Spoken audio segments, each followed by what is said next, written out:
This podcast is brought to you by Gamer Nation's Productions.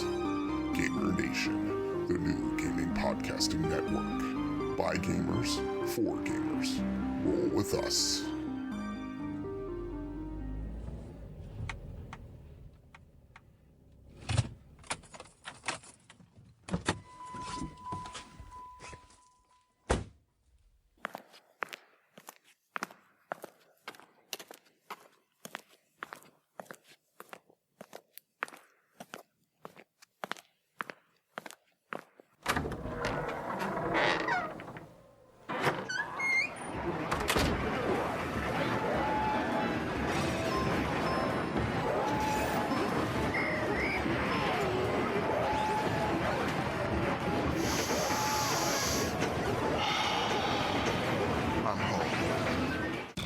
Welcome to the Confessions of an Arcade Addict podcast, an introspective look at video gaming from the classic era to the modern day. Now here is your host, Brian.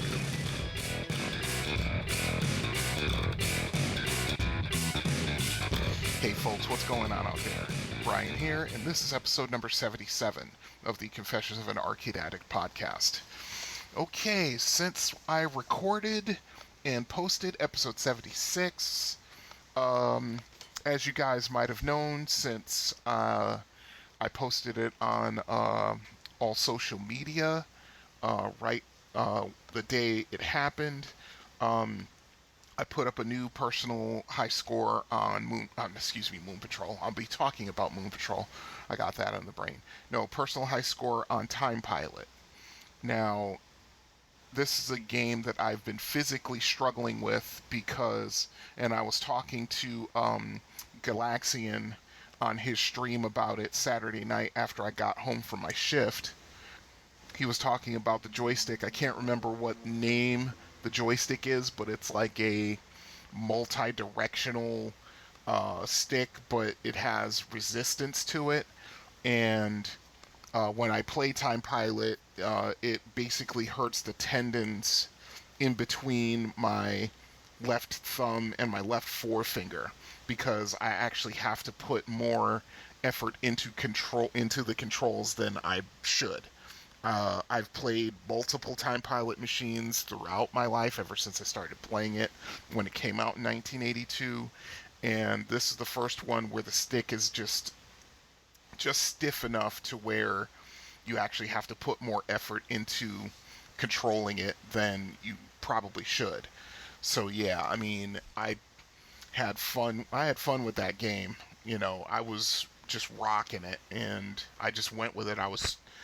Of course, I started thinking about putting up 500,000, and yeah, I went through two sets of the 5 waves, and I got to the third. Went through most of the third set, but the UFOs on the 2001 stage just weren't having it, and they ran me off the machine. I mean, I lost like 3 lives on that stage. But yeah, I mean, 483,000 is pretty good, at least for me. I mean, I am not a world record setter, world record holder in anything, and I play these games for enjoyment. And if I actually if I actually beat my high scores that I set back in the 80s as a man in his mid-50s now, that's quite an accomplishment, or at least I think it is. So yeah, I mean, I was very happy with that, and I immediately posted that to social media when I got home. I took pictures of it. I had a little bit of video to go along with it, because that was a bit of a momentous occasion for me, as far as video gaming goes. Let's see, this Saturday passed. There was nothing really to write home about. I got there a little late, and I was only able to put in like about a little less than an hour of gaming before I had to start my shift. And actually, the best part of this Saturday night past was there was this couple that had come in, and they'd spent probably about 4 hours in the arcade, and on their way out, the guy asked for Brian. I said, "I'm Brian," and he said, "I listen to Confessions of an Arcade Addict all the time," and I was taken aback, and I was humbled, and I was grateful, and I conveyed that to him. I said, "Thank you very much for listening." As a matter of fact, I'm going to be putting out a new episode this week. I'm going to be recording it, and I'll probably release it on next week, probably either next Sunday or next Monday. And he's like, "Good, I look forward to it." And that sort of had me, buzzing a little bit, because aside from some of the people that know me and some of the people who have been listening since I started this endeavor in 2017, you know, I get I don't get as much positive feedback as I would like, to be honest. you know, if I'm doing a good job, say so. If I'm doing a crappy job, say so and tell me why, and I will do my best to correct it, and that kind of thing. But it was a really, really nice thing to hear that somebody listens to this podcast and is a fan of it, and enjoys it when I start talking about various video games and my experiences with them, and tips and tricks, and all the other stuff that go along with this podcast.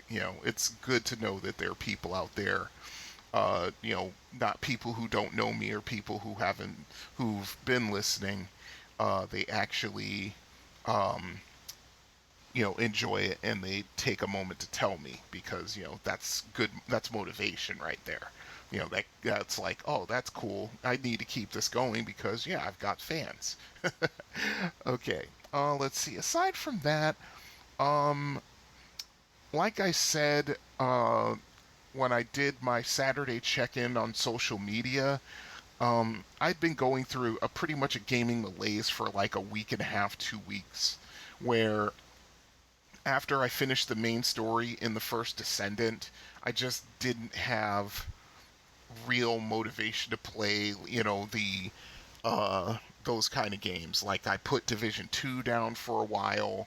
I didn't touch First Descendant until like maybe that Saturday passed before I went to work. Otherwise, I mean, I was just playing BattleTech the whole time. I go through these malaises every once in a while where it's like just nothing is really like firing me up, and I'm just not really motivated to play something. And the best thing I can do is just leave it alone and just occupy my time with other things. It's not like I don't have a million things that I have to do today.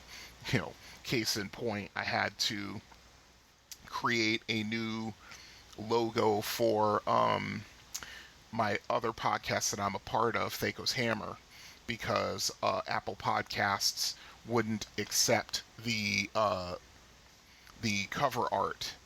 It was a little too blurry, and so I had to go over to Canva. Shout out to Canva. They make making logos and stuff like that very, very easy. I mean, I've done logos for this podcast right now, and the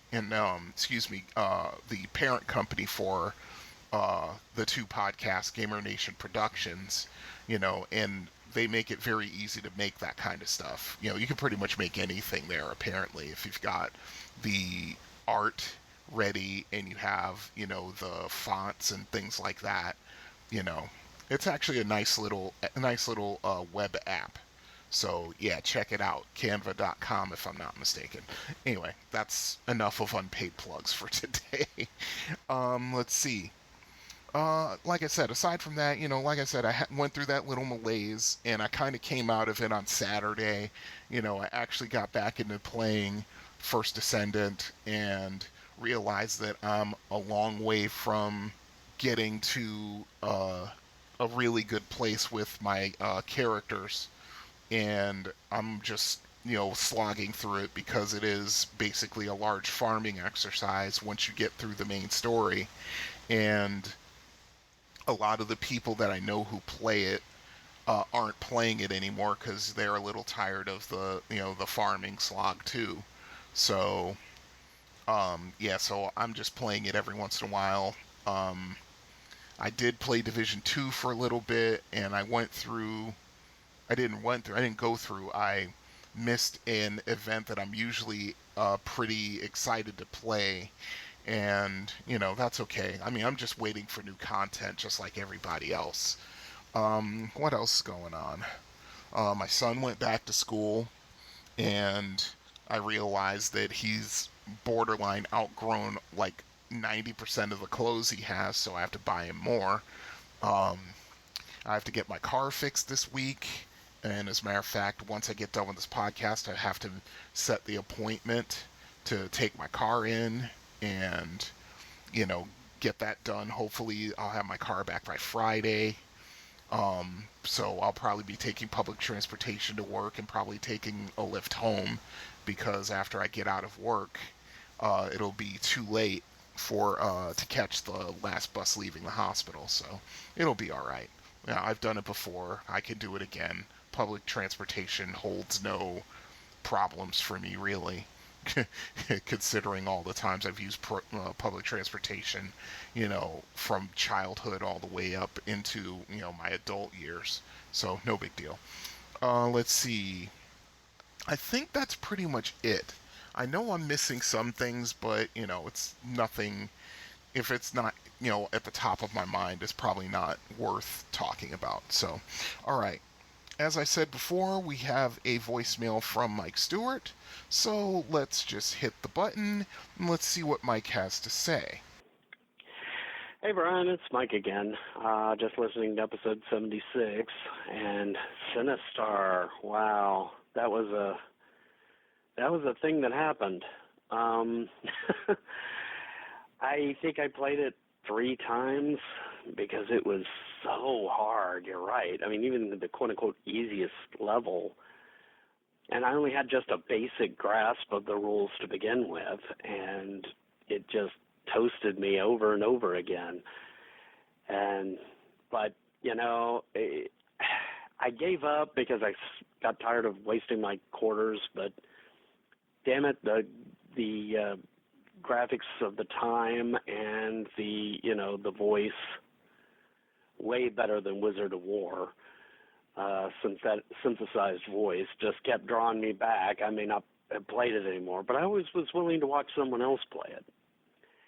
Speaking of which, there's a game you might cover if you haven't already, and I've just forgotten. It's been a few years. But if not, Wizard of War, that'd be a lot of fun. Anyway, hope things are well. Talk to you later. Once again, thank you for the voicemail, Mike. I really, really appreciate it, as well as all the support you've given over the years. Okay, yeah, Sinistar was a very, very hard game. And, this is where I say that I was lucky that I had friends like my buddy Mark and my friend Steve and a couple other guys that I used to hang around with in the various arcades who would play these games when they would first come out, and I would learn a lot from them because, they were doing trial and error as well. And to be completely honest about it, they had more resources in order to play these games and take the time and spend the money to get at the very least passable at them, if not good. So yeah, I mean, it's like I said, I was only able to get to on average I would get to the 3rd level before it would overwhelm me and it would just knock me off the machine. So yeah. As to the second part of your question, I did already cover Wizards of War in episode 45. Yeah, I mean, I went in pretty much in depth into that game. As a matter of fact, you know what? That reminds me. I do need to start getting back into Wizards of War. I haven't played it with any consistency in a while, and it more or less sits on the floor at the arcade in Brighton and maybe gets played I'd say 5 times in a typical Saturday when the arcade is open for 11 hours. So, yeah, I need to get back into that game. I can't remember what my high score was at it. What I need to do is go through all of my paperback books that I brought with me, and I need to go through them before I put them into storage.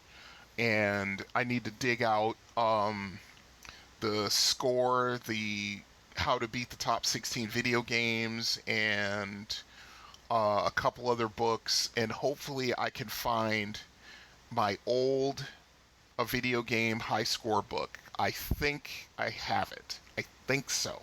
I'm not 100% sure though. I'm hoping I do, because that was where I would record all my high scores at video games and whatnot.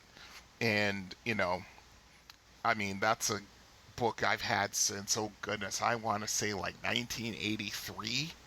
So, I mean, that's a big part of my video gaming past history, if you will. So, yeah, I need to dig that out before I put all that stuff into storage. But yeah, I mean, yeah, I covered Wizard of War in episode 45, so you might want to go back and give that one a listen, or a re-listen, if you will. All right, and like Mike, if you want to leave a email or voicemail for the show, it is always welcomed. If you have any questions, tips on any games I've covered, questions about any games that either I've covered or haven't covered. And yes, Moses, I still have the Sega channel coming. That's I think that's episode 83, I think. And so it's coming soon. Just hang in there. Be patient for a little while longer. But yeah, if you have any questions, thoughts, comments about anything you've heard in the last 76 episodes, or anything in general, critiques, as long as you're nice about it, hey, give me a holler at arcadeaddictbrian@gmail.com. Also, there is a phone number for voicemails. That number is area code 734-623-0832. And just make sure that you're calling for Confessions of an Arcade Addict, like you heard Mike do. That way I know which one it is, because, like I said, that phone number is shared between this podcast and Thaco's Hammer. And, that way I know which show the email or the voicemail is for. Also, I am on most major social media platforms. Let's see, Facebook, Instagram. I just got away from Twitter, so I went to Threads. So let's see, Facebook, Instagram, Threads, Blue Sky, Tumblr, and I'm on when I have videos to post, also TikTok. And most of those are under the name Arcade Addict Brian. But you can find all of these links at Linktree, and that the address for that is linktr.ee. Let's get it right. linktr.ee / Arcade Addict Brian. Everything is there for you. Email address, phone number, various social media platforms I belong to, and everything else. So it's all there for you. All right, then, with all of that out of the way, let's get on with the show. I've got 3 topics today, and quite a bit to read about, so let's get right on to it. If I can get back to where I was. There we go. All right, let's start it off with Arcade Review.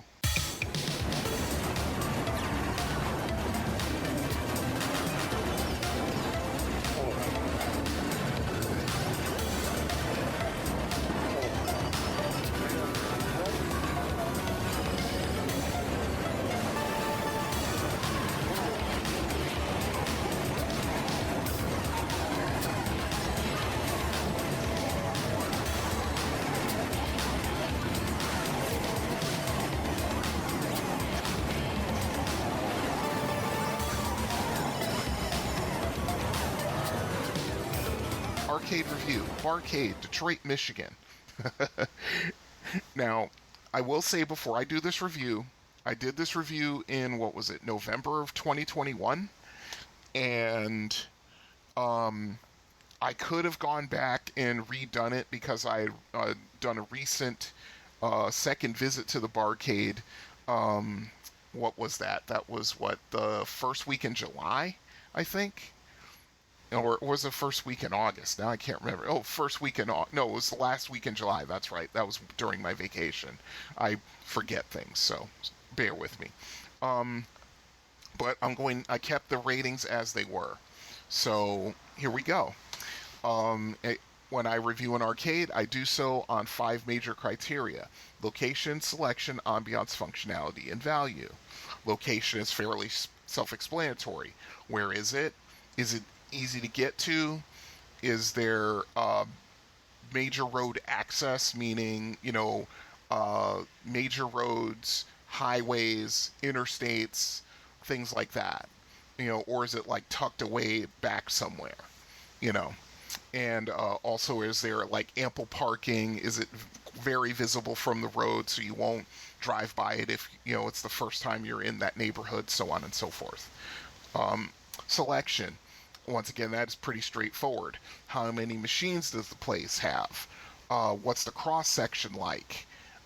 Is it, do they do they have a heavy focus on classic video games, pinball machines, or is there a balance? And so forth and so on. I usually, according to the number of machines an arcade has, I start with a base score there, and I adjust it up and down as to, how the cross section is, and then, how the balance is between all of the games that they have. Let's see, ambiance. That's easy. What is there? And that's the funny part. When I was watching Galaxian stream last night, or not last night, Saturday night, he was talking about this. Like, the arcade experience is more than just the games, even though the games are the main focal point, but the ambiance is what really makes an arcade great. And I was in total agreement with him. I mean, I told him, I said, I talk about this on my podcast all the time. There needs to be more than just the video games. Is there artwork, pinball back glasses, video game bezels, pictures, photographs of various things? Is there music playing? Is there mood lighting even? You know, I give FunSpot all the credit in the world for their ambiance because it's there. I mean, they have the mood lighting, they have the pictures on the walls, they have the history of the games. When they're showcasing a certain game, they'll have like a stand with the history of the game like right next to it. I mean, I give all the credit in the world for that, because that is just awesome stuff. You get to see the history, you actually feel like you're in an arcade. And if you're like an old school arcade junkie like I am, that takes you all the way back to when you were a kid, when you would be going to, arcades and game rooms and all that kind of stuff, and a place that, really gets all of these things and adds it all together on top of having a really good selection. That gets high marks for me, and it will always will. Okay, functionality. That's pretty straightforward. How do the games look? Do they work? Do they work well? And there's a difference between a game that works and a game that works well.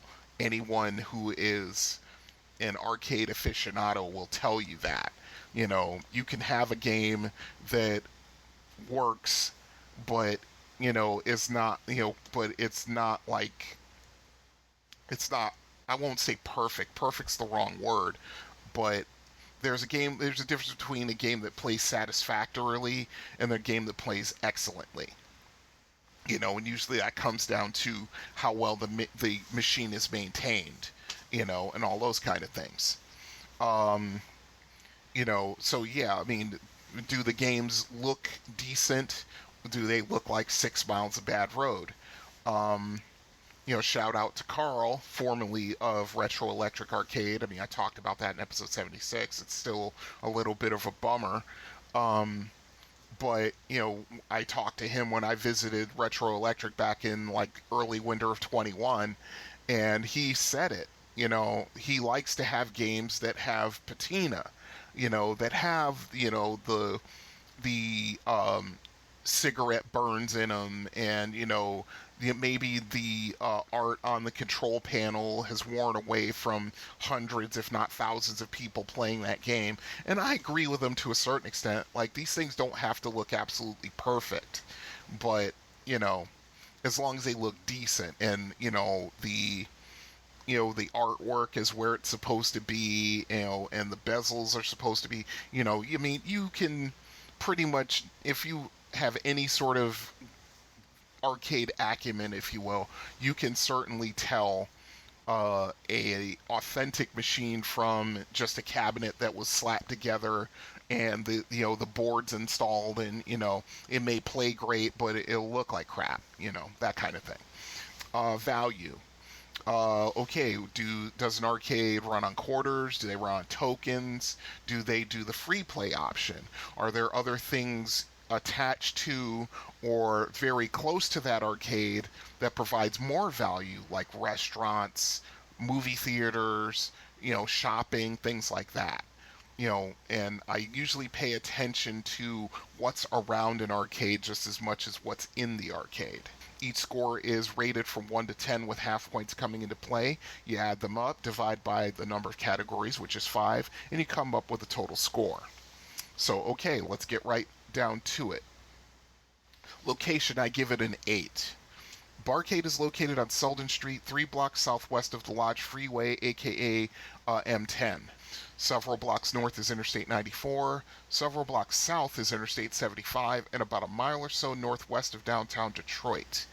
I had no difficulties getting to this place at all, and there is some street parking as well as a lot directly across the street, so definite high marks there. Selection, 8.5.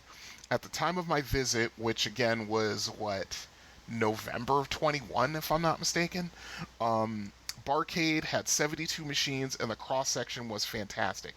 I was there, like I said, a month ago, and the cross-section is still fantastic.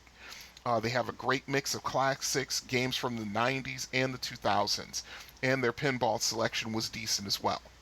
And ambiance, I also give that an 8.5.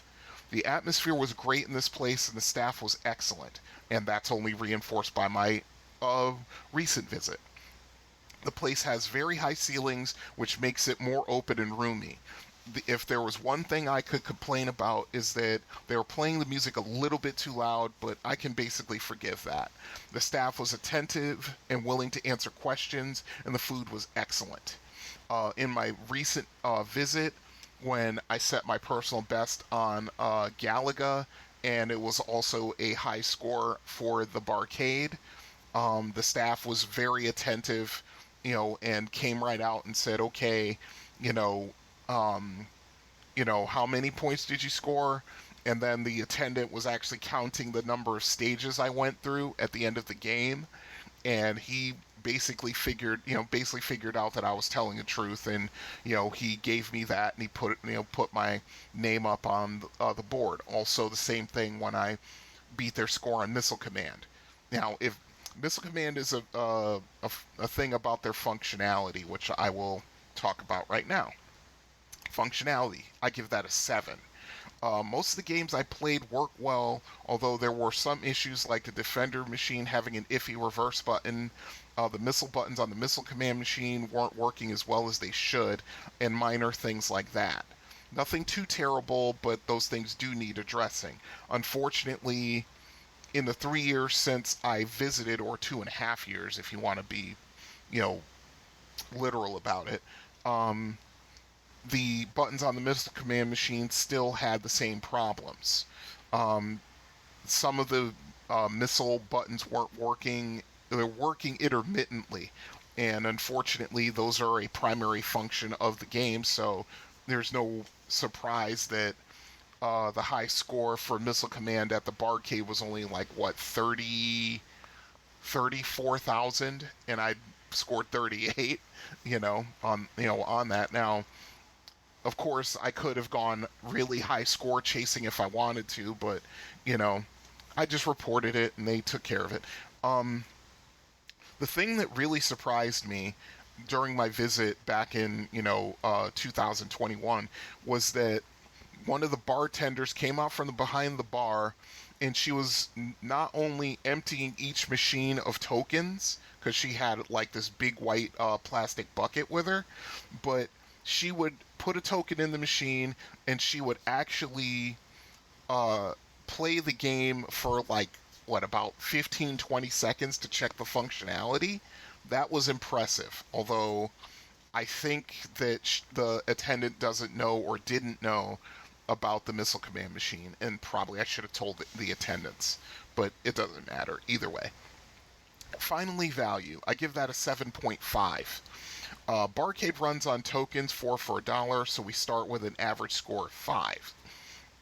They earn a higher rating because of the massive food and drink menu at decent prices, and the other items they sell, like, t-shirts, and I did buy one at the time, and they weren't price crazy. I think their t-shirts were like $15, which is more than acceptable for a t-shirt. So yeah, I mean, I give them high value because of their huge food and drink menu, and also there are like, I think 2 other restaurants like right next door on either side of the barcade. So you actually have a choice if you wanted to, like, instead of having their food, you could go next door. There's like a taco place next door. You could do that. So I give them a 7.5. I think that's fair. Okay, so you add all those scores up and you divide it by 5 and you come up with a total score of 7.9. This is the best barcade experience I've had short of Logan Arcade in Chicago. And I could put that above Chicago, because I actually looked back and I looked at the rating for Logan Arcade that I gave, and it's like markedly lower than this one, so I could do that if I wanted to. The food was great, the staff was wonderful, and there were plenty of machines to play. Like I said, the only complaint I had was that the music they were playing was just a little bit too loud, but aside from that, this is a great experience. I mean, it's just a shame that the rest of my arcade run that day was such a disappointment, and it was. I can't remember if I talked about it. I think I did, but yeah, I wasn't happy about the rest of the arcade run that day. Just going around Detroit, going around Detroit in the dead of winter, and one place I wanted to go to was closed down because their heat wasn't working, which really sucked. And then another place which I'd heard a lot of great things about, it just wasn't just a great experience, and then on top of that, I'd forgotten that there was an out of schedule, or excuse me, a relocated NFL game at Ford Field. It was I think it was the Cleveland Browns versus the Buffalo Bills, if I'm not mistaken. They had to move that game to Detroit because the weather in Buffalo was absolutely horrible and Cleveland was no better. So yeah, that made for a rather crowded experience, going around Detroit. But anyway, that's the barcade in Detroit, Michigan. If you live in the Detroit area and you frequent this place and you feel, the same as I do, or you feel differently, hey, talk to me about it. arcadeaddictbrian@gmail.com. All right, from there we will go to top 10s.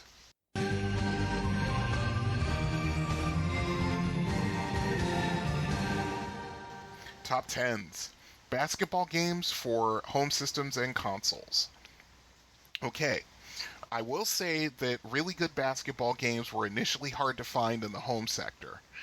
I don't think good ones really started coming out until I'd probably say the middle to late 80s, but there were a couple of exceptions along the way.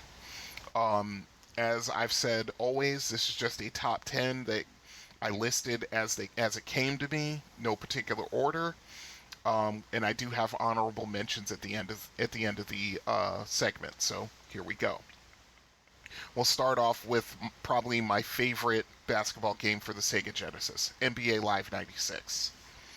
In my opinion, this is the best basketball game for the Genesis aside from possibly NBA Jam Tournament Edition.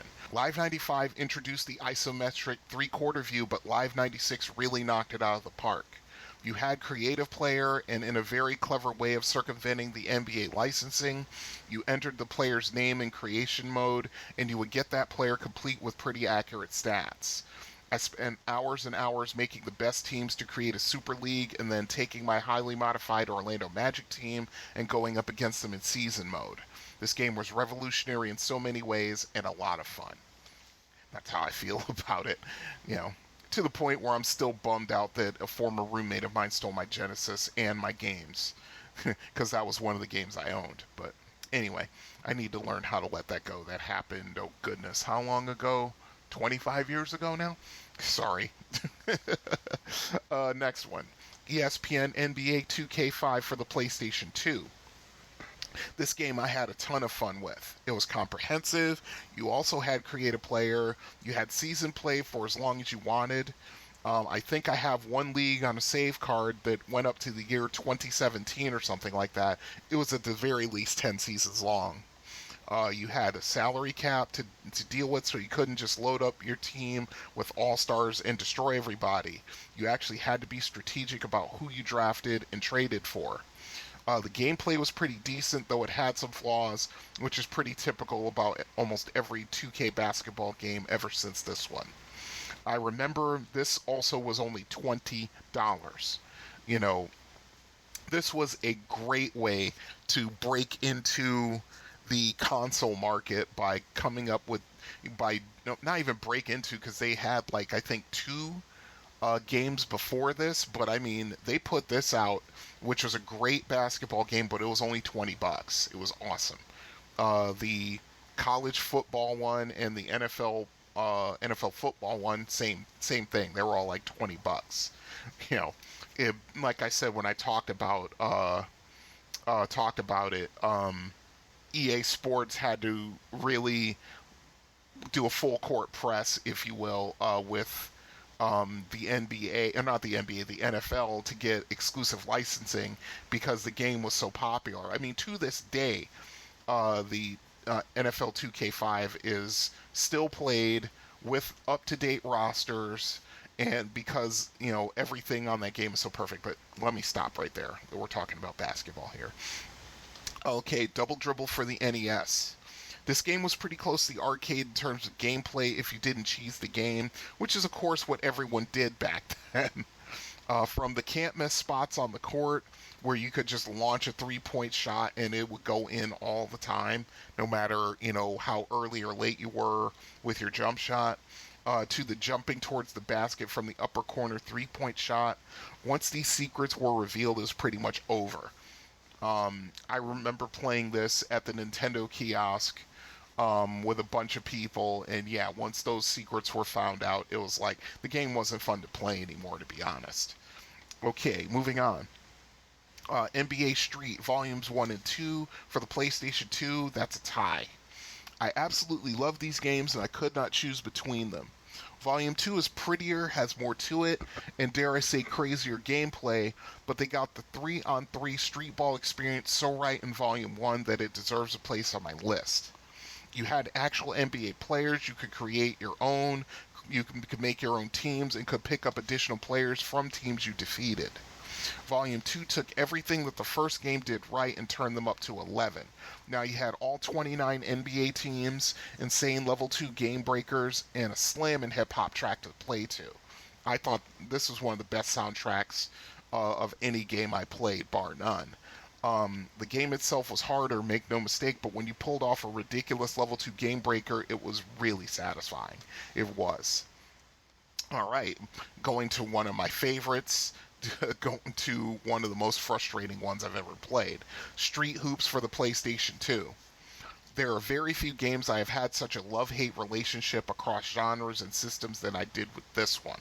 The action was fast and furious, but aside from all the dribble moves and ankle breakers, there was a decent basketball game underneath it. The problem I had with this game was threefold. First, the action would get so fast in the middle to near end of the game that you could barely keep up, and the opposition would break your ankles almost every time they came down the court. The second was that in order to have a chance during that period of the game was to take all of the street ball legends for your team, which made your creative player obsolete. The third was the death save. Anyone who knows what that term is, you know what I'm talking about. That means that before you loaded in a game, you actually had to copy your save file between save cards because the game would actually delete the save when you loaded in your game, forcing you to win and continue. If you rage quit, and I'm not ashamed to admit it, this game made me rage quit a lot, you had to start all over again at the beginning. Don't get me wrong, I like the game a lot, just those three issues made the game a lot harder and frustrating than it needed to be. And that's the truth. Next one, NBA 2K14 for the Xbox 360. This is the 2K game I play now. I did not have the money at the time to get the newest game every year, although I did buy its predecessor 2K13. I think it was on sale, if I'm not mistaken. I think I got it for like $10, $15, something like that. There were a lot of issues with that game.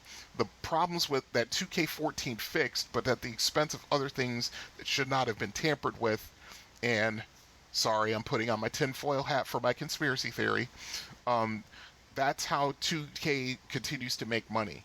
They put out their game with flaws that should not be there, put out patches that fix the problem, and in fixing the problems that the players complain about, something else that should have been addressed long ago now pops up in the next iteration. My conspiracy issues aside, I have a lot of fun playing game, even though I haven't played in a while because I'm looking across the room at my Xbox 360, which is not hooked up to anything. I still have to get this living room straightened out so I can get a proper entertainment center. Then a lot of my systems are going to get hooked into that. But I digress. I love the association mode where I can take a team and make it better through trades, the draft, and a creator player or two. This time I made one of myself, one of my son, and built a team around them. It's cheesy, sure, but hey, it's my fun I'm having, not yours.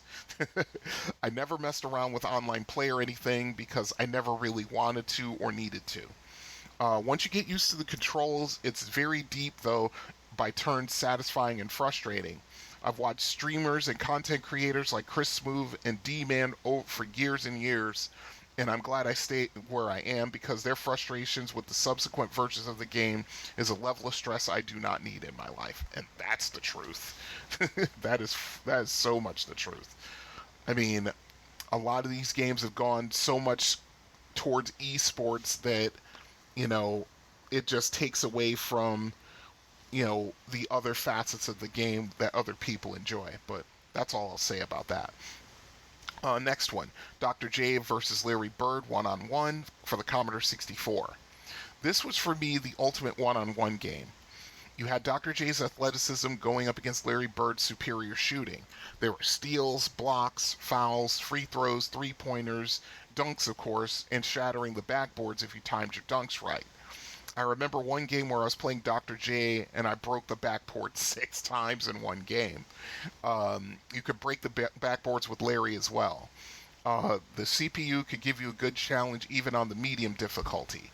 This game is pretty much timeless, and even though EA tried to recapture lightning in a bottle with Jordan versus Bird, I think they were too ambitious in trying to emulate Jordan's moves and updating the graphics, thus the game was choppy and not as much fun to play. Next one, GBA 2-on-2 basketball for the Commodore 64. Walter, if you're listening, this one's for you, my man. This game was a hit not only with me, but a bunch of my friends who all had Commodores, Walter being one of them. Several times during the summer, we would get together either at my house or another person's house, and we would have massive tournaments with this game. The fun that was had, the smack that was talked, the memories. There were a lot of them. The game was fairly simple and straightforward. You made your own player who had to prioritize his skills and pick an all-star player to partner with. You actually had tournament-style league play, which was revolutionary at the time. It even kept stats as well. It was fun playing the game solo, but it was really fun playing with friends. This is the second best basketball game for the 64, next to the venerable one-on-one game, which I already talked about, which was an instant classic. I think one-on-one, when did one-on-one come out? I think it was 84 when it came out, if I'm not mistaken. Let's see, honorable mentions. NBA Live 95 for the Genesis, Team USA Basketball for the Genesis, Street Sports Basketball for the Commodore 64, Fast Break for the Commodore 64, Jordan vs. Bird 1-on-1 for the Commodore 64, and Lakers vs. Celtics for the Genesis. So there you go. My top 10s along with honorable mentions. If there's a basketball game that you think should be on this list and I did not bring it up, I didn't talk about it, hey, let me know. arcadeaddictbrian@gmail.com. All right, and finally, we're going to go to Are You Experienced? I'm too old for this. Hiding in front seats like a teenager. Hobie, I think I'm getting too old for this stuff. I'm getting too old for this. Listen, you was born too old for this. I'm getting too old for this. I'm getting too old for this. Lying red-arsed in the heather chasing other men's cattle. I'm getting too old for this sort of thing. Maybe you're getting too old for this. What do you think, huh? I'm not too old for this shit. I'm not too old for this shit. You will not. We're not too old for this shit. We're not too old for this shit. We're not too old for this. Say it like you believe. We're not too old for this shit. Yeah. We're not too old for this. I'm not gonna buy a hemorrhoid cushion. We're not too old for this shit. Are You Experienced? Moon Patrol. Man, this game, I played this game a lot, and I used to watch people play it a lot, and it was fun. It was fun to play, but I have my thoughts on it, which will be at the end of this segment, of course. So, without any further ado, let's go over to Wikipedia and let's see what they've got to say about it. Moon Patrol is a 1982 arcade video game developed and released by IREM. It was licensed to Williams for distribution in North America. The player controls a moon buggy which can jump over and shoot obstacles on a horizontally scrolling landscape, as well as shooting aerial attackers. Designed by Takashi Nishiyama, Moon Patrol is often credited with the introduction of full parallax scrolling and side-scrolling games. Cabinet for the Williams version was done by Larry Day. Most of the home ports were from Atari Incorporated, sometimes under the Atari Soft label. Alright, gameplay. As a Luna City police officer assigned to Sector 9, home of the toughest thugs in the galaxy, the player controls a moon buggy that travels to the right over the horizontally scrolling surface of the moon. Craters, mines, and other obstacles on the ground must be shot or jumped over. 3 types of flying UFOs attack from above and must be shot down. One of the flying enemies has a weapon which creates a crater when it hits the ground. Gameplay takes place on 2 courses, each divided into 26 checkpoints, identified with the letters of the English alphabet. Of these, the 5 major checkpoints, E, J, O, T, and Z, denote a new stage with a new background and theme. For example, the 3rd stage starts at J and introduces mines. The top portion of the screen shows a timeline-style map of the course with the major checkpoints marked. Above the map is an indicator of the current checkpoint, the time spent in the stage, and 3 indicator lights. The top lights indicates upcoming enemy aerial attacks, the middle one indicates an upcoming minefield, and the bottom one indicates enemies approaching from behind. I knew about the first one. I didn't know about the other 2. That's interesting. Cool. Okay. At the end of the stage, that time spent is compared to the average, and bonus points are awarded accordingly at 1,000 plus 100 per second bettered.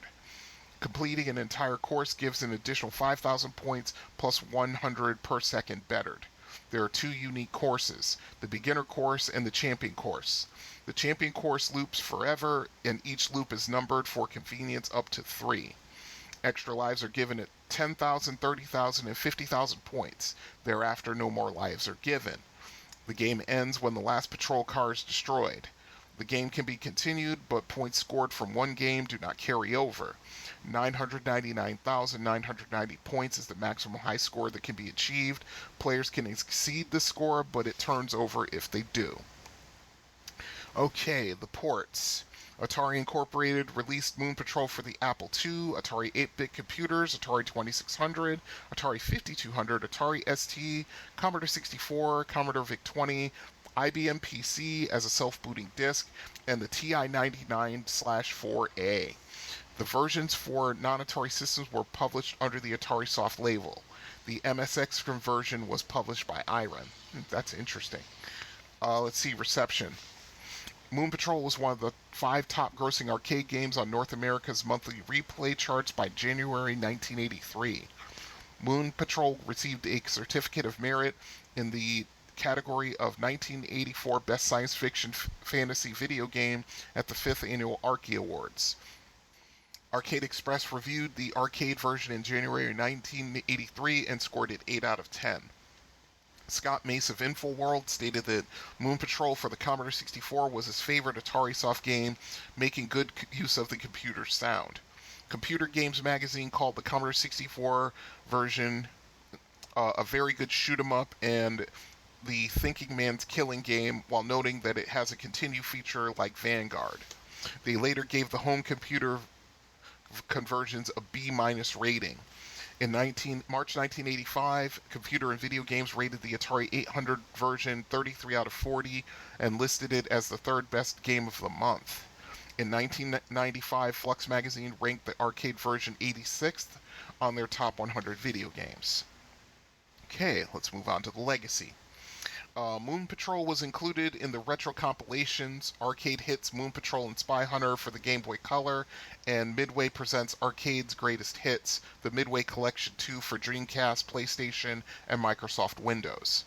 In 2006, Bandai released an enhanced version as Moon Patrol EX for cell phones.